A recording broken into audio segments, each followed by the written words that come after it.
Arriving in Puerto Princesa, and we are hungry! Lots of interesting tempeh and tofu dishes. It's nice to finally see that around here. Cute little spot, great smells coming from it. Selections of pasta, Mexican, pizza, and all sorts of salads and other fresh goods. That's nice. We got a fried rice, a pizza, a salad, and some tempeh fries. Thanks. The Thai salad had like a soy sauce based dressing with a hint of sweetness. Had some bitter greens that were nicely offset by the saltiness. Tofu was cooked lightly. Everything's prepped really nicely and cut into the right shape. Tempeh fries are, again, cut into nice little shoestring sizes with ketchup and are very satisfying. Just presented in a basic, really nice way, quite delicious, and fried to perfection. This is the fried rice with soy Vienna sausages. The flavor on these is quite subdued. It's a little bit oily, but I don't mind that. It uses some nice red rice and some really nice soy sausage bits. Yeah, a solid dish overall. I could use a little bit of soy sauce on it or some other seasoning, but quite tasty. We've also ordered a Hawaiian pizza for $7.50 that has corn, bell peppers, pineapple, and mushroom. It's vegan. And the cheese is vegan, right? Yes.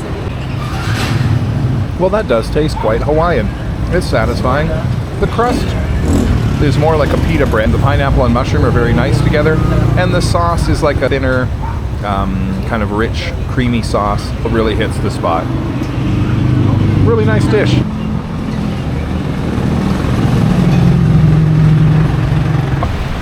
Heading back again to Ima's vegetarian restaurant.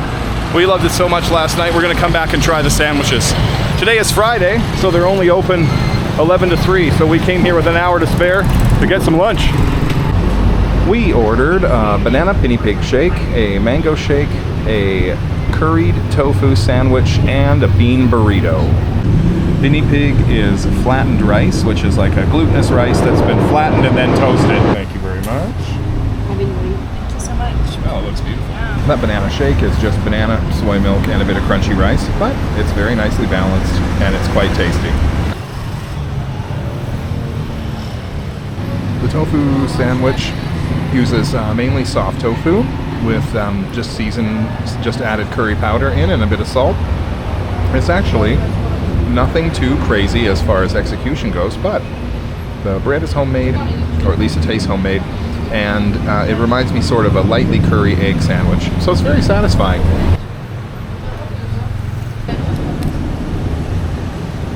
Again, at the risk of sounding like a broken record here, the bean burrito is basic, but very delicious, very well executed.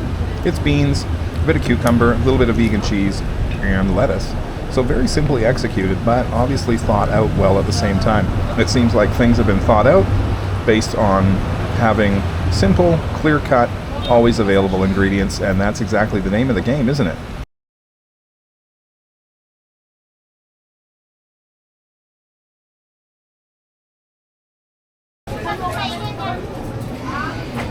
We have found a Central Market. Lots of good prices on vegetables here. Our stay has a kitchen, so we stopped at the sprawling Central Market in Chinatown, where easily 100 veggie and fruit vendors got us loaded up on all the essentials.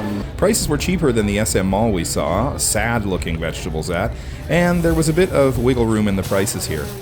We saw these like 1 hour ago, and you're the only one with little potatoes. Produce was about 2/3 the price of... Get a little bit more.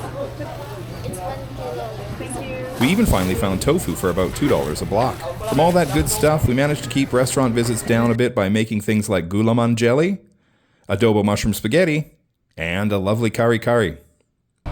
Next up, we're headed to a place called Grains Cafe. It looks like it has some affordable options, and it's fully vegan. This burger is so hearty. For one, the cheese sauce finally has a taste of smoke. Now, not to split hairs, but it's not an Impossible Burger. It was listed as an Impossible Burger. It's a delicious, like, bean and soy patty, that kind of thing, but really, really, really well done. Toppings, perfect. A little bit of cucumber, a little bit of lettuce. Nothing else too fancy, but it doesn't need it. Plus, these lightly breaded potato chips are awesome. The big breakfast sure does look impressive, doesn't it? The tofu for me was a little bit salty and seasoned heavily, but for the Philippines, this is normal. The water spinach, the mushrooms, the beans, all very hearty. And look at the size of these huge pieces of bread that came with it. It's listed as focaccia. I'm pretty sure it's just a big thick slice of homemade bread, but still, I'm not complaining. And now for what I consider the showstopper, the tofu a la king.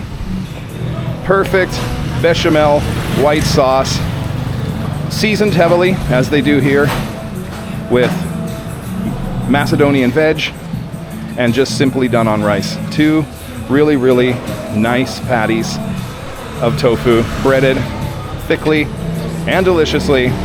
Really, really nice dish, and served in a cute coconut bowl. Everything here was great. The service, the people, we got to talking after. Everyone's so nice, so make sure you go there. I say it's a must visit.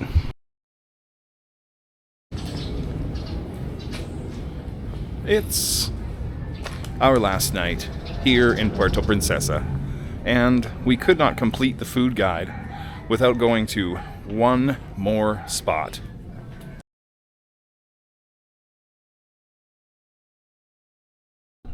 We're going to Namaskar, vegetarian.